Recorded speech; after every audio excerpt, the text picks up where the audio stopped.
ผู้ที่มีสติตื่นนอนทุกเช้าไหว้พระสวดมนต์เดินจงกรมนั่งสมาธิเป็นการมอบความดีงามให้กับชีวิตของตนตัวเราเท่านั้นที่จะมอบสิ่งที่ดีๆให้กับชีวิตของเราสิ่งที่ดีที่สุดสำหรับชีวิตของเราก็คือศีลสมาธิปัญญา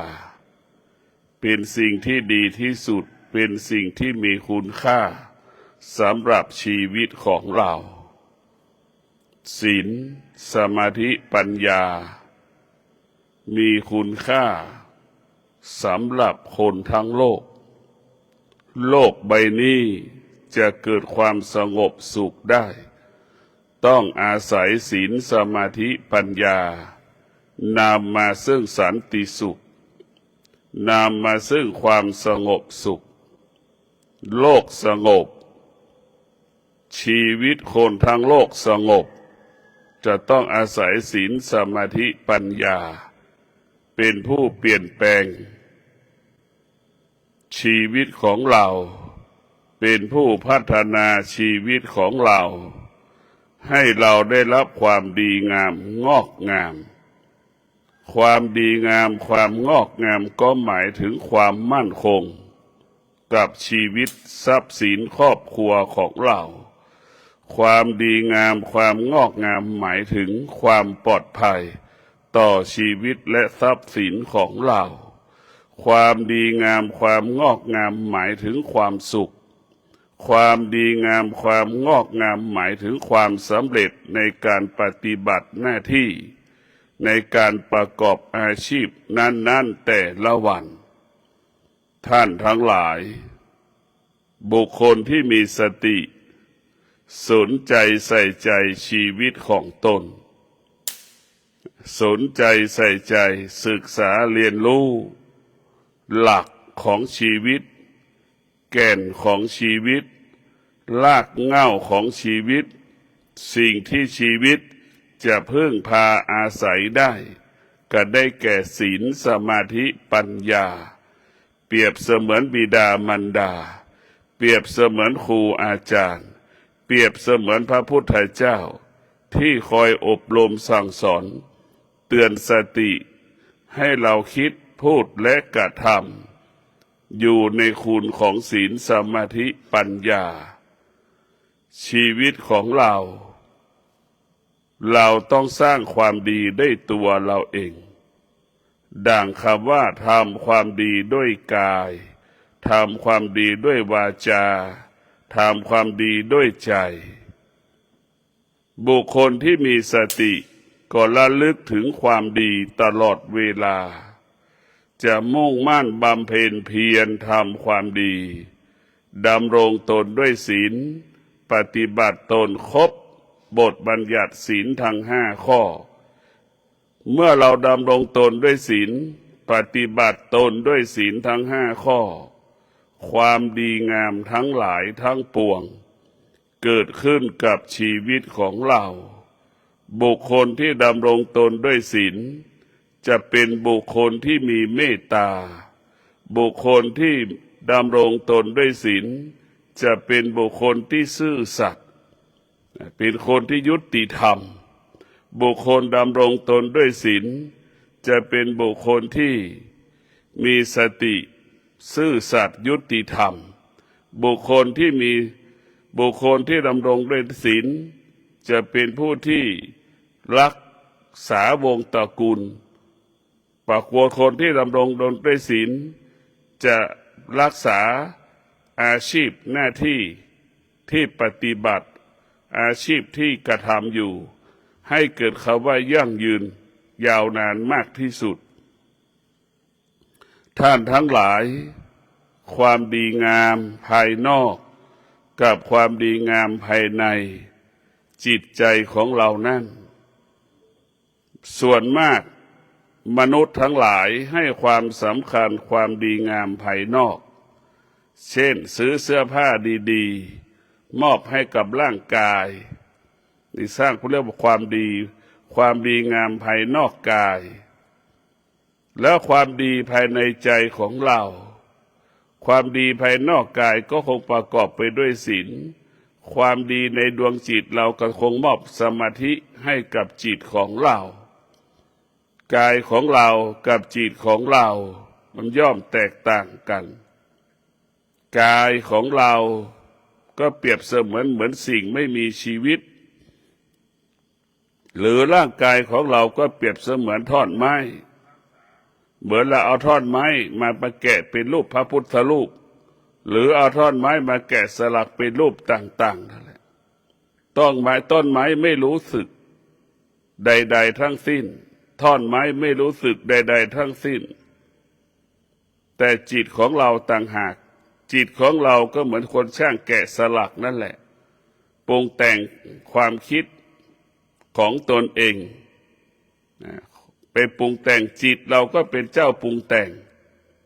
คิดสารพัดคิดทั้งดีใจเสียใจทั้งสุขทั้งทุกข์พอใจไม่พอใจคิดเองเป็นเองทุกข์เองเสียใจเอง นี่แหละคือจิตมันเจ้าปรุงแต่งจิตมันเป็นเจ้าเล่ห์จิตมันเป็นเจ้าอุบายจิตมันเป็นเจ้าอิจฉาจิตมันเป็นเจ้าหลงสารพัดหลงแต่ท่านทั้งหลายที่มีสติพิจารณาถ้าเราไม่พัฒนาจิตให้จิตเป็นผู้รู้จิตมันจะเป็นผู้หลงตลอดเวลาดังมีคนส่วนหนึ่งทำงานตั้งแต่เมื่อวานนี้แล้วเลิกงานแล้วยังไม่กลับบ้านก็มีอีกจำนวนมากเรียกว่าหลงคนนอกบ้านคนที่ไม่มีธรรมะก็จะหลงคนนอกบ้านคนที่ไม่มีธรรมะจะคิดถึงคนที่อยู่นอกบ้านให้ความสำคัญกับสิ่งที่อยู่นอกบ้านคนที่มีธรรมะก็จะคิดถึงคนอยู่ในบ้านให้ความสำคัญคนที่อยู่ในบ้านหรือคนที่มีธรรมะก็ให้ความสำคัญกับครอบครัวตนเองคนที่ไม่มีธรรมะให้ความสำคัญกับคนข้างนอกครอบครัวของเราเป็นเพื่อนอื่นๆสิ่งอื่นๆนี่แหละท่านทั้งหลายธรรมะจะทำให้เห็นกายของเราประกอบไปด้วยพ่อแม่สามีภรรยาลูกเราก็จะคิดถึงพ่อแม่สามีภรรยาลูกของเรานี่แหละคนที่มีธรรมะตรงกันข้ามคนที่ไม่มีธรรมะก็คิดถึงสิ่งอื่นๆเรื่องอื่นๆที่นอกกายคิดถึงเรื่องอื่นสิ่งอื่นๆให้ความสำคัญสิ่งอื่นๆเหนือกว่าชีวิตของคนในครอบครัวเพราะนั้นบุคคลที่ฝึกจิตก็จะเห็นความจริงสิ่งที่เราควรดูแลและปฏิบัติก็ได้แก่พ่อแม่สามีภรรยาลูกอันนี้คือเป็นสิ่งสำคัญบุคคลที่ไม่ได้ฝึกจิตเป็นผู้ไม่รู้ก็ไปปฏิบัติบุคคลอื่นๆเหนือกว่า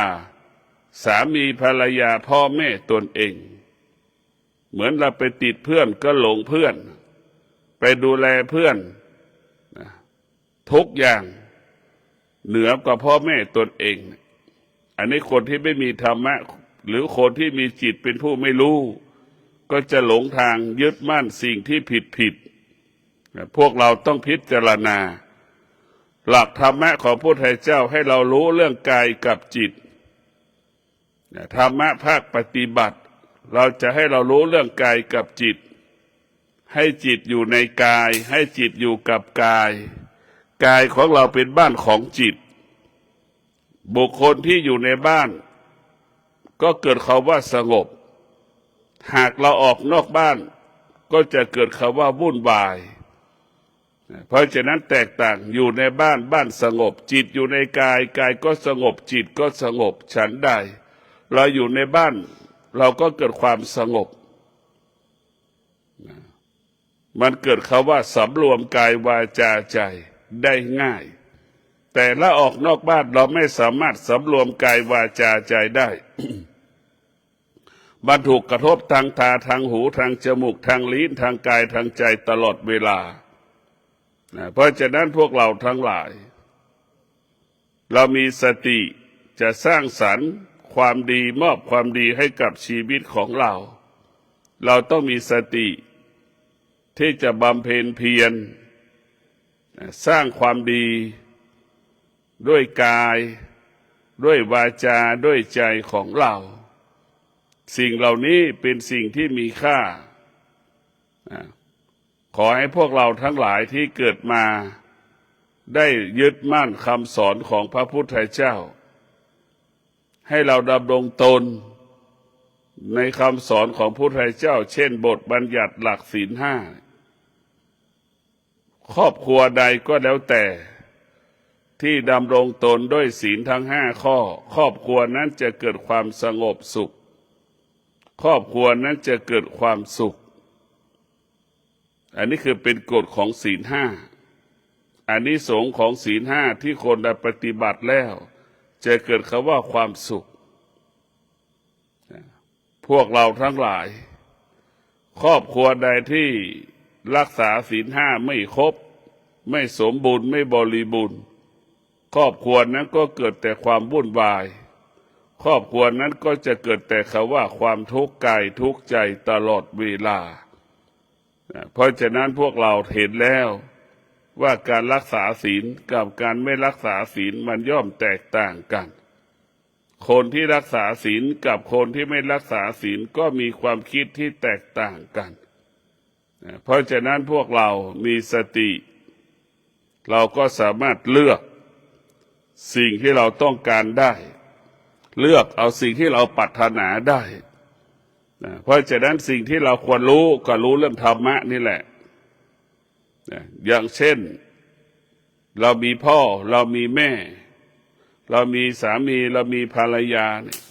เราจำเป็นต้องอาศัยศีลเป็นข้อปฏิบัติการอยู่ร่วมกันเมื่อเราอยู่ร่วมกันแล้วเรามีศีลเป็นแกนหลักให้คนทุกคนรักษาศีลทั้งห้าข้อเนี่ยการรักษาศีลก็คือการรักษาชีวิตซึ่งกันและกันการรักษาศีลคือการรักษาชีวิตซึ่งกันและกันยามที่เราแก่เราก็มีโอกาสได้ดูแลพ่อแม่ของเราเนี่ยรักษาชีวิตได้ดูแลชีวิตซึ่งกันและกันเมื่อเราแก่เสร็จลูกของเราก็มาดูเราตอนแก่อีกอันนี้แหละคืออานุภาพอานิสงส์ของศีลรักษาศีลเท่ากับรักษาชีวิตซึ่งกันและกันดังคำว่าบิดารักษาศีลเท่ากับบิดารักษาชีวิตลูกของตนลูกรักษาศีลเท่ากับลูกรักษาชีวิตบิดามารดาของตนอันนี้คืออานุภาพของศีลศีลจึงเป็นผู้ปกป้องคุ้มครองรักษาชีวิตของเราสามีที่มีศีลทั้งห้าข้อศีลทั้งห้าข้อก็จะบังคับสามีให้ซื่อสัตย์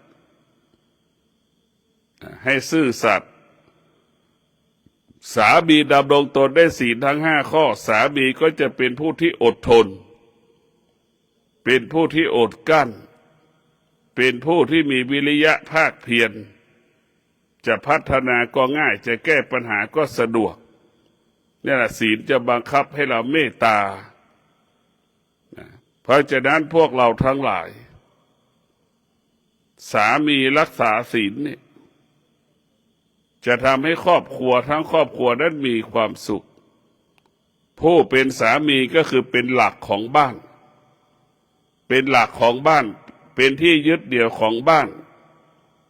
ทุกคนจะยึดผู้เป็นสามีหรือผู้เป็นพ่อเป็นหลัก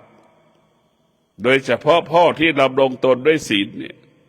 ย่อมเป็นที่เคารพรักของลูกย่อมเป็นที่รักต่อของสามีภรรยาย่อมเป็นที่รักของภรรยาเพราะฉะนั้นพวกเราทั้งหลายศีลห้าเนี่ยมันว่าด้วยเรื่องการจัดการบริหารชีวิตของเราศีลห้าว่าด้วยการจัดระเบียบ ก่อนเกิดเราจะต้องประกอบไปด้วยศีลทั้ง5 ข้อเมื่อเกิดมาแล้วเราก็ต้องประกอบไปด้วยศีลทั้ง5 ข้อก่อนเกิดก็ต้องประกอบไปด้วยศีลหลังเกิดก็ต้องประกอบไปด้วยศีลระหว่างที่เราเติบโตเติบใหญ่ก็ต้องประกอบไปด้วยศีลจนถึงวาระสุดท้ายของเราก็ต้องประกอบไปด้วยศีลศีลเท่านั้นที่จะทำให้ชีวิตของเราเกิดความสงบสุขในชาติปัจจุบันและอดีตชาติอนาคตข้างหน้าเราดำรงตนด้วยศีลตั้งแต่เราเกิดจนเราตายเมื่อเราตายไปแล้วศีลจึงเป็นพาหนะนำพาเราไปสู่จุดหมายเป้าหมายคือพระเกศแก้วจุฬามณีคือพระนิพพานศีลเป็นพาหนะศีลเป็นเสบียงอาหารให้เราเดินทางที่จะเข้าสู่มรรคผลศีลเป็นแสงสว่างส่องทางให้เราเดินศีลจึงเป็นอาวุธให้เราแก้ปัญหาต่างๆยามที่ประสบปัญหาศีลจึงเป็นเภสัชเป็นยารักษาโรคเพราะฉะนั้นพวกเราทั้งหลายศีล5นั้นมันจึงว่าด้วยการจัดระเบียบการเกิดก่อนเกิดหลังเกิดระหว่างที่เติบโตเติบใหญ่จนเป็นหนุ่มเป็นสาวแต่งงานก็ต้องประกอบไปด้วยศีลทั้ง5 ข้อบุคคลที่ดำรงตนด้วยศีลทั้ง5 ข้อเป็นคนดีดังสามีรักษาศีลทั้ง5 ข้อเป็นที่รักของเป็นสามีที่ดีของภรรยาเป็นที่รักของภรรยาใช่ไหมอันนี้คือเป็นกฎของมันศีลก็เป็นต้นศีลเป็นต้นกำเนิดของคำว่าความรักความรักใดๆที่ไม่มีศีลความรักนั้นไม่มั่นคงไม่ปลอดภัยหนุ่มสาวทั้งหลายที่ดำรงตนด้วยศีลแล้วย่อมเป็นที่รักซึ่งกันและกันย่อมเป็นที่ไว้ใจซึ่งกันและกันศีล5เป็นหลักการอบรมสั่งสอนของหนุ่มและสาวหนุ่มสาวจะมอบความรักให้กันและกันหนุ่มสาวจะต้องรักษาศีลดำรงตนด้วยศีลทั้ง5 ข้อเมื่อหนุ่มสาวดำรงตนด้วยศีลเท่ากับมอบความรักให้กันและกันเท่ากับความรักนั้นจะมั่นคงและยั่งยืนงอกงามเมื่อศีลเป็นต้นกำเนิดของความรักแล้วศีลก็เป็นผู้รักษาความรักอีกศีลจะเป็นผู้ส่งเสริมให้ความรักเกิดเขาว่ายั่งยืนอีกเห็นไหมดังคนแก่คนเฒ่าอยู่กัน70-80จนหมดลมหายใจก็เพราะศีลนี่แหละแล้วตรงกันข้ามคนที่ล่วงละเมิดศีลเห็นไหมคนที่ล่วงละเมิดศีลก็อยู่ด้วยกันไม่ได้เช่นคนที่แตกแยกหย่าร้างเห็นไหมก็ไม่คนใดคนหนึ่งล่วงละเมิดศีลจึงเป็นที่รังเกียจซึ่งกันและกันการล่วงละเมิดศีลจะเป็นเหตุให้เกิดความทุกข์ทำให้เกิดความขัดแย้งแตกแยก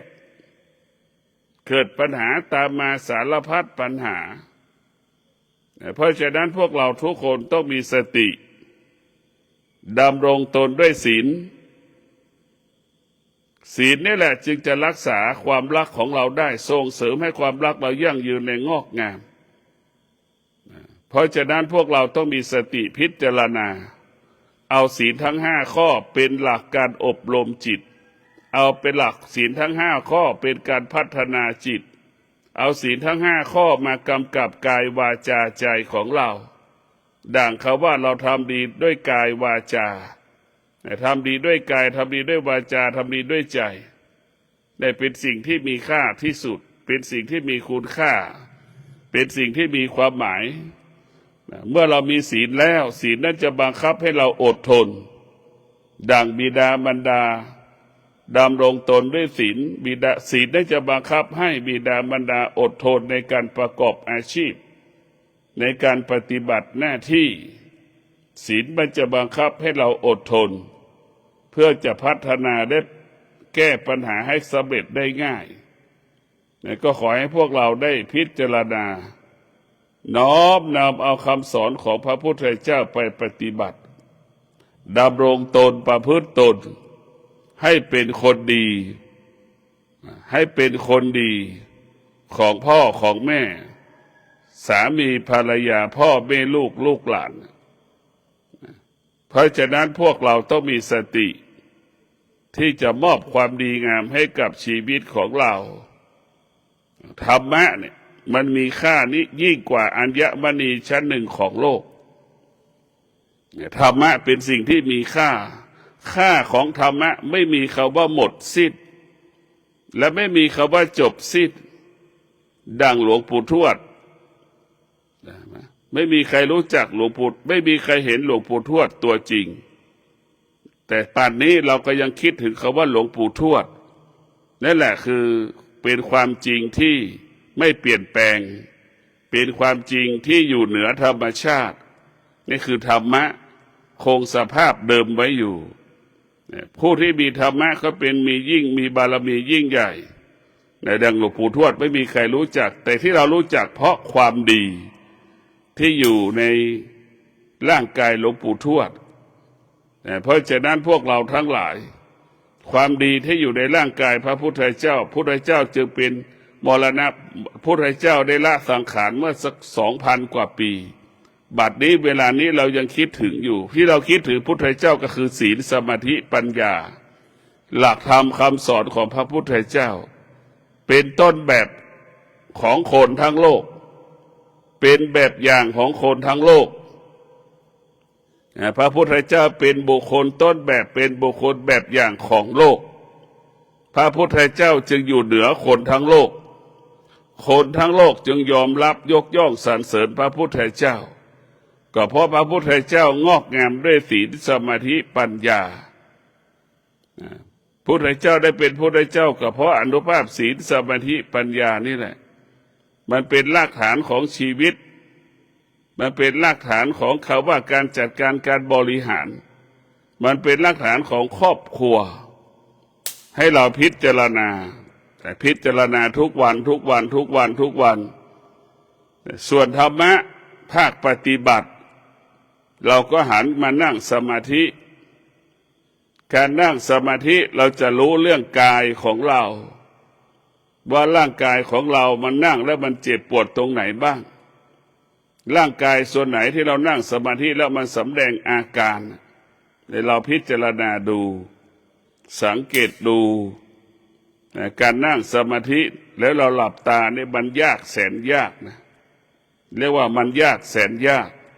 มันไม่ใช่เรื่องง่ายมันเป็นเรื่องยากถ้าเราขาดสติเมื่อเราขาดสติเราก็ขาดความอดทนเมื่อเรามีสติเราก็มีความอดทนนี่ให้เราเข้าใจเช่นนี้เมื่อเรามีสติเราก็มีวิริยะภาคเพียรเมื่อเรามีสติเราก็จะมีสัจจะเมื่อเรามีสติมีสัจจะมีวิริยะมีขันติเราก็ประสบความสำเร็จในการปฏิบัติหน้าที่ในการปฏิบัติธรรมในการประกอบอาชีพเพราะฉะนั้นพวกเราธรรมะของพระพุทธเจ้ามันจะเป็นลักษณะของการประกอบอาชีพก็ตัวเดียวกันนั่นแหละจะกับปฏิบัติเพื่อจะให้หลุดพ้นก็ตัวเดียวกันนั่นแหละเพราะฉะนั้นพวกเราทั้งหลายบุคคลที่มีความอดทนบุคคลผู้นั้นจะหลุดพ้นจากความทุกข์ได้ง่ายบุคคลที่มีวิริยะภาคเพียรก็สามารถหลุดพ้นจากความทุกข์ได้ง่ายบุคคลที่มีสติก็สามารถหลุดพ้นจากความทุกข์ได้ง่ายบุคคลที่มีสติจะเป็นบุคคลที่ละสิ่งที่เรารู้ได้ง่ายสลัดสิ่งที่รู้ออกจากกายออกจากจิตได้ง่ายเพราะถ้าบุคคลที่มีสติจะไม่สะสมจะไม่สั่งสมบุคคลที่มีสติจะเป็นบุคคลที่ไม่สะสมไม่สั่งสมไม่สะสมไม่สั่งสมเครื่องอุปโภคบริโภคปัจจัยสี่ ไม่สะสมไม่สั่งสมปัจจัยสี่เครื่องอุปโภคบริโภคจะมีชีวิตอยู่กับปัจจุบันจะมีชีวิตอยู่กับปัจจุบันรู้ว่าเราแก่โรคภัยไข้เจ็บมันก็เกิดถึงแม้เราไม่แก่โรคภัยไข้เจ็บมันก็เกิดจะแก่หรือหนุ่มโรคภัยไข้เจ็บมันเป็นปกติของมันบุคคลที่มีสติก็จะเข้าใจความจริงของชีวิตตนแลเป็นที่พึ่งแห่งตนให้เข้าใจว่าโรคภัยไข้เจ็บไม่ได้เป็นสมบัติของคนแก่โรคภัยไข้เจ็บเป็นสมบัติของคนทุกคนทุกคนก็จะประสบคำว่าเจ็บป่วยอันนี้คือมันเป็นความจริงชีวิตของเราบุคคลที่มีสติก็จะเข้าใจความจริงแล้วก็จะละความจริงไม่ยึดติดในความจริงรู้เฉยๆแต่ไม่ยึดติดในสิ่งที่เรารู้เฉยๆเราจะไม่ตามรู้สิ่งที่เรารู้ก็ขอให้พวกเราได้พิจารณาตัวสติก็คือตัวที่สร้างสรรค์ชีวิตของเราตัวสติก็จะทำให้เรานั่นได้เปลี่ยนแปลงชีวิตให้ชีวิตและได้รับความดีงามงอกงามดังบุคคลที่มีความอดทนบุคคลนั้นก็จะมีกินมีใช้เหลือกินเหลือใช้เหลือออมเหลือแบ่งปันนี่คือเป็นหลักของธรรมะง่ายที่สุดเราไม่ต้องลงทุนไม่ต้องใช้ทุนเพราะธรรมะอยู่ในร่างกายของเราเมื่อเรามีความอดทนเราก็จะฆ่าความรู้สึกทำลายความรู้สึกที่มันบ่อนทำลายจิตใจของเราได้ความอดทนก็มีค่าดังน้ำยาฆ่าเชื้อโรคนั่นแหละ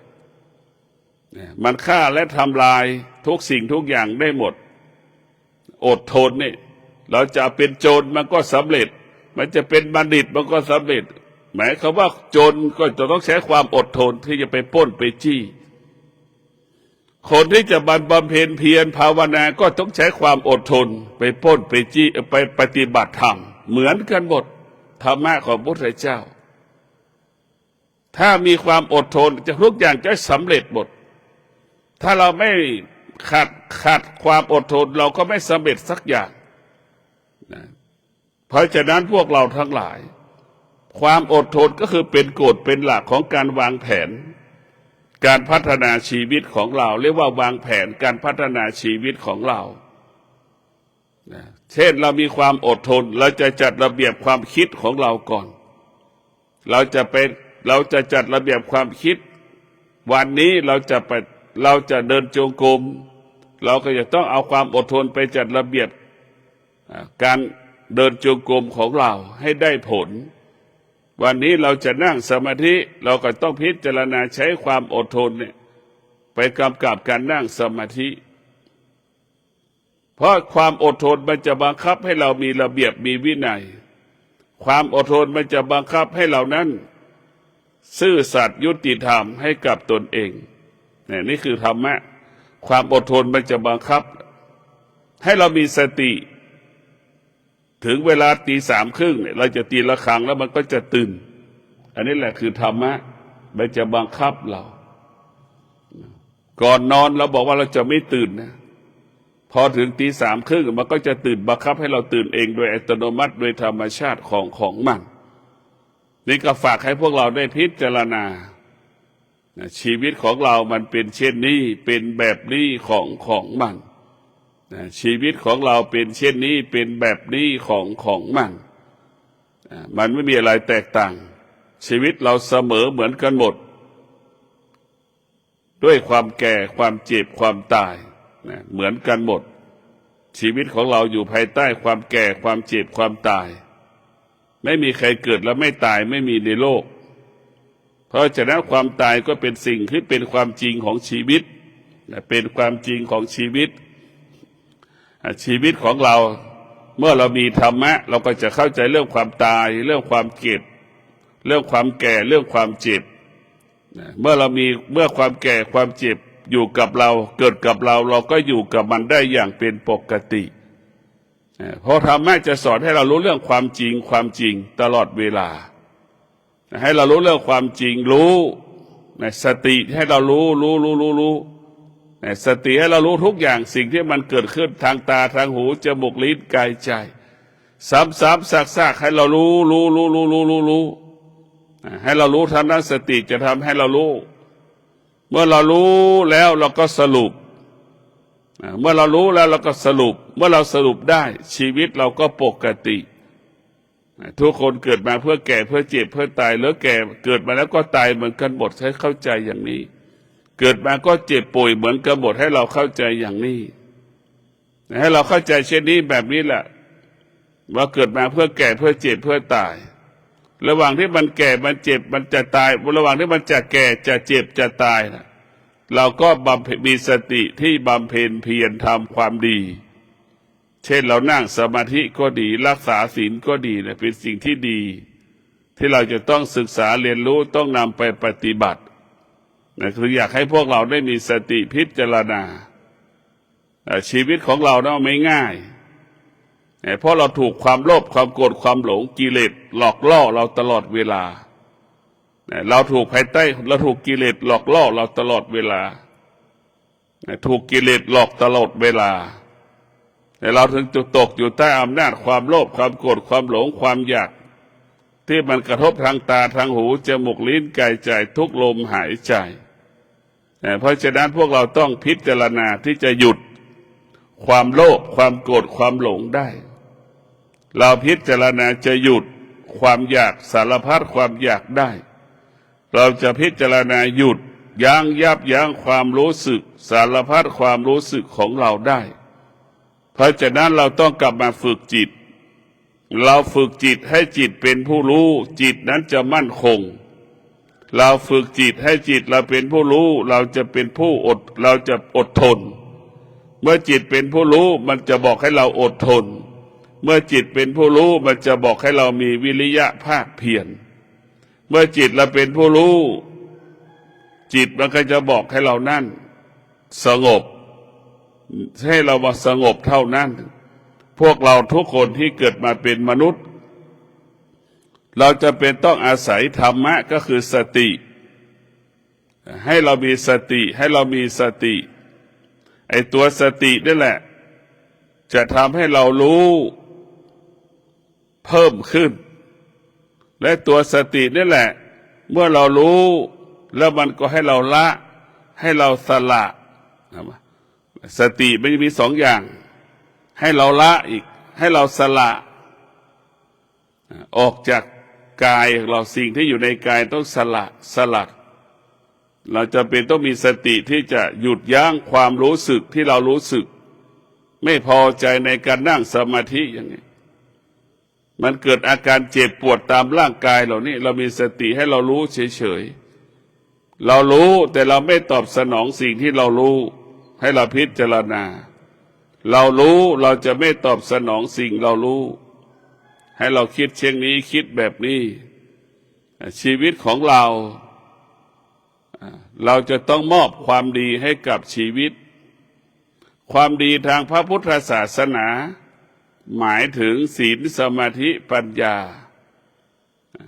บุคคลใดดำรงตนได้ศีลสมาธิปัญญาบุคคลนั้นจะเป็นคนดีของโลกเป็นคนดีของครอบครัวเป็นคนดีของชาติก็ขอให้พวกเราได้มีสติพิจารณา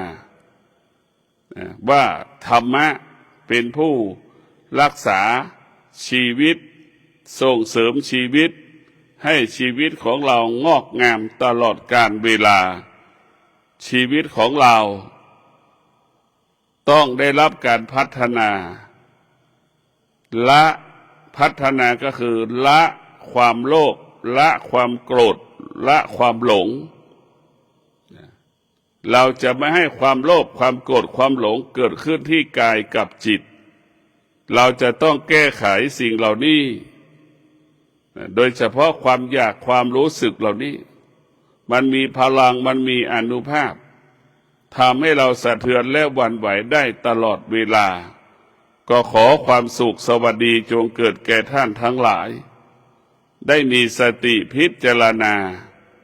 น้อมนำเอาศีลสมาธิปัญญามาพัฒนากายวาจาใจของตนเมื่อกายวาจาใจประกอบไปด้วยศีลสมาธิปัญญาแล้วมันเกิดคำว่าสงบทางตาก็สงบทางหูก็สงบจมูกก็สงบลิ้นก็สงบเพราะฉะนั้นพวกเราทั้งหลายต้องพิจารณาขอให้ท่านทั้งหลายมีสติในการดำเนินชีวิตมีสติในการปฏิบัติหน้าที่มีสติในการปฏิบัติธรรมมีสติในการประกอบอาชีพให้เกิดคำว่าเจริญรุ่งเรืองงอกงามก้าวหน้ายิ่งขึ้นไปขอเจริญ